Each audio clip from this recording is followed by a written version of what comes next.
You arrive in Indianapolis, you never know who you're going to run into. Hey, check it out. KHOU alum Jim Nantz right here. Jimmy, great to see you, buddy. Thank you. Hello, everybody in Houston. This is an exciting time for all of us. It really is. Okay, first things first. How's Mom? I know you came into H-Town for a birthday party. I did. I called a Monday night regional final with Baylor advancing to the Final Four, and then I broke the bubble. I've been here. This was my 4th week in Indianapolis, and I shot down to Houston, and we had a 90th birthday party for my mom on Tuesday. Spent an extra day with her on Wednesday, and now back into the bubble. After I see you, I'll be locked in my hotel room until I start calling the games on Saturday. Well, his mother is a lovely lady. I've known her for so many years. So, okay, let's get right down to it. Sure. Baylor versus Houston. Now, of course, I know your rooting interest, but you have to call this right down the middle. Well, listen, I got a lot of friends over at Baylor, too. Let's not forget that. Mac Rhodes used to be the AD over at my alma mater, University of Houston, and hired Kelvin Sampson. So great regard for Scott Drew. The Baylor fans, and I know there are many that are watching right now, you have nothing to worry about. There'll be a lot of love there for both sides of the equation. But internally, I can't lie here. This is like, it's just a tremendous time for the Cougar Nation, and this basketball program has been so good to me. It's been such a part of my life. It's not just that I'm a fan, that I'm an alum. This is where my television career in a lot of ways started, hosting Guy's TV show and being the public address announcer at the old Hofheinz Pavilion, and yeah, I'm just very tied to this program. I root more as a fan for the University of Houston than any other thing, of course, and most particularly the basketball program. Well, when we set up the matchup, I think it's key for U of H to come out, of course, play great defense like they do and hit the boards. They've got to slow Baylor down. And they have great perimeter defense. If anyone can slow Baylor down, I think it's the Cougs. Well, I don't think you have to worry about Houston's defensive effort. The intensity is there almost every single minute. So they're going to give Baylor, like they give everyone, fits. Just ask Syracuse. Just ask Oregon State when they first got introduced to it in the first half of that game on Monday night. But Baylor, I just called their game against Arkansas. And they move so quickly. It's a blur. I mean, it's a beautiful thing to watch as a purist of basketball, what they do. And they are clearly the favorite going in. I mean, they've been 1 or 2 in the nation all season long. And I'm excited we're going to have a Texas team in the championship game, okay? And if it happens to be the University of Houston, hey, for someone that, you know, has a lot of history there, that'd be exciting too. But yeah, I think the matchup is a good one. I mean, it's going to be a really good one. And I think depending on how you look at it, how will Baylor respond to the Houston defense, and how will Houston be able to shoot the basketball? You know, Quentin Grimes and Marcus Sasser, if they can light it up, if maybe Giroux can get a few shots on his drives to the basket, a few floaters to go, they can give them fits too. Yeah, no doubt about that. Some people have said this Baylor team reminds them of Phi Slama Jama teams of the past. Yeah.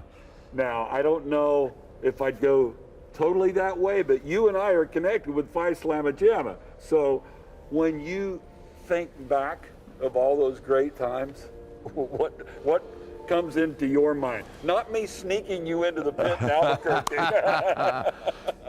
I thought that was a secret. Well, it's out. Yeah, championship night. Yeah, I snuck into the arena. But what comes to mind, those were my friends. I went to school with these guys, and you know, Guy Lewis was so good to me, and Clyde the Glide, I gave him his nickname, right. and Akeem, and Michael Young, and Larry Mishaw, Alvin Franklin, and Benny, and the whole crew. It was a tight-knit group, and those of us who were lucky enough to be in the inner circle, we had a lot of fun. That's why, along with my fellow golf geeks over on the golf team at the University of Houston, when we started our Three Amigos Foundation a few years ago, we decided that not only did we want to personally, through our own efforts and through fundraising efforts too, to endow the first golf scholarship in University of Houston history, we wanted to endow the first basketball scholarship in University of Houston history. There had never been one that had been fully endowed. And we did that about 20 years ago. And Marcus Sasser, by the way, is at school on our scholarship. I did not realize that. So it's just, again, another example of how the basketball program is such a vital and part of my story of my life, and I'm just grateful because they've been, the prep basketball program, starting with Guy, it's been so good to me and my family. I've got to ask you if you remember this. The reason I didn't go to the 1982 Final Four is because you got fogged in. Remember this? We didn't cover the sub-regional game, and because of that, they wouldn't let us give credentials to the Final Four in 82. Well, you remember that? Well, I was there, though. I remember this. Oh, yeah. We were playing up in St. Louis in the regional. The Checker Dome. In the Checker Dome. Yeah. But I was over in New Orleans, but I was primarily there because I was still hosting Guy's TV Right. show. So I can distinctly remember that day, and we gave North Carolina fits that day. People don't realize that. It was a 68-63 final, and I think we may have been down 13 or 14 to nothing at the beginning of the game. And there was, of course, that freshman over there. I don't know whatever happened to him, number 23 for North Carolina. I can't remember his name, Michael something. Exactly. But yeah, it was a great time in my life. And working with you and working with the great folks at KHOU who gave a college kid a chance to learn how to work television on a daily basis, do reports, write, even anchor, you know, when you were off doing something else for the station. And all of that time, it was the embryonic stage of Phi Slama Jama. Yeah. It was just giving birth to that glorious time. And it's not always like this. You know, you go 82, 3, and 4, and you think, okay, Guy's getting near the end of his career. He retires shortly after the 84 Final Four trip, and you think, well, somebody's going to come in and keep this Right. at this program at this level. And the reality is, it's been 37 years, and it's just a wonderful time for the university. The attention that this brings to the University of Houston far transcends just a basketball story. It's a story that shines a light on our city and on the university. And I'm just so indebted to, as a Cougar, to Kelvin Sampson and his family. It's a family triumph, Yes, if it you is. will, with Kellen and Lauren and Karen, his wife.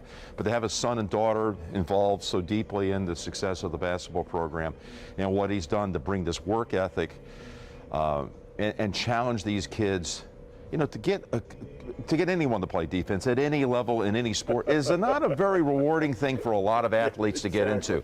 They want to score. They want to score Exactly. touchdowns. They want to score baskets. Right. But when you're coaching, you have to sell them on the idea we're going to win if you're able to give of yourself on the defensive end.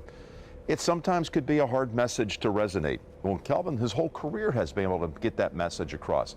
He doesn't go out and get the 5-star recruit. He gets guys that he sees that he can mold and shape, Yep. not only into great basketball players, but great young men. And I'm just in awe of what he's done. He's done such a fantastic job, and he's recruiting Houston. He's got some Houston area kids. Yeah. Remember Phi Slama Jama? That's what it was all Oh, about. oh. Oh yeah, and this guy from Lagos, Nigeria, showed up. Yeah, I was But, there the day that Akeem jumped out of a taxi and showed up. I just, for whatever reason, I was allowed to attend practices and be around the team on a daily basis as the host of the coaches show and the PA announcer, and I'd go back to my dorm room and I'd report to the rest of my buddies, boy, today we look good in practice. And then there's this guy that showed up named Hakeem Olajuwon, and it was an amazing time. And I'm just so happy for the people that have been loyal to the program, the people that believed in it, people that helped bring it back, and to see it rekindled, to see this rebuild. And I just want to tell this story because it will be balanced on the air. What Scott Drew has done to rebuild Baylor's basketball program, I mean, that's epic. Oh, That's epic. no doubt. I mean, that's, they were completely dead. I mean, it was scandal-ridden, and he came in, and there was barely a basketball program left. And there were a lot of people who wondered, well, why would you take that job? He had just succeeded his father up at Valparaiso here in Indiana. Right. And after 1 year as the head coach, he decided to go down to Baylor and take on this task. And he's had opportunities to go elsewhere, but he has stayed. He's built a powerhouse, and I'm really happy for the Bear fans out there who have seen 2 other Elite 8 appearances during Scott's time. To get to this promised land, I don't think there's any doubt that this is the first of more to come. Yeah, it's a powerful program, and hopefully the first for Kelvin Sampson at U of H, and more to come. Hopefully so. It could happen. It could I really think happen. so. And it's nice to see the state had great representation in the tournament this year. How about the old Southwest Conference? Well, Arkansas in there. Bring back the Southwest Conference. I do miss the old Southwest Conference. Yeah. But it was a strong reflection on our state, and we've seen far too long top talent leave the state and help bolster programs like Arizona or Kentucky, or think of the Harrison twins. And Arizona always came in and took care of a lot of the top talent out of Houston. A lot fled out to the Pac-12, and now to see them staying in state. We've got serious basketball talent, and we got basketball fans. So we're going to have a little Texas battle here in the first game on Saturday, and then it's going to be a West Coast battle with Gonzaga and UCLA. So I can't wait. My livelihood is to tell stories and document things as they unfold, and this is going to be a fun one to do on Saturday and Monday. We look forward to your call on KHOU 11. March Madness right here on KHOU 11. Right there, right there. Enjoy, everybody. Bless you for being so good to me, Houston. Everywhere I go, doesn't matter what airport I'm walking through, people come up and want to talk to me about Houston, and I am so proud to be able to say that city has been the city that changed my life and my family's life. God bless you all. Thank you.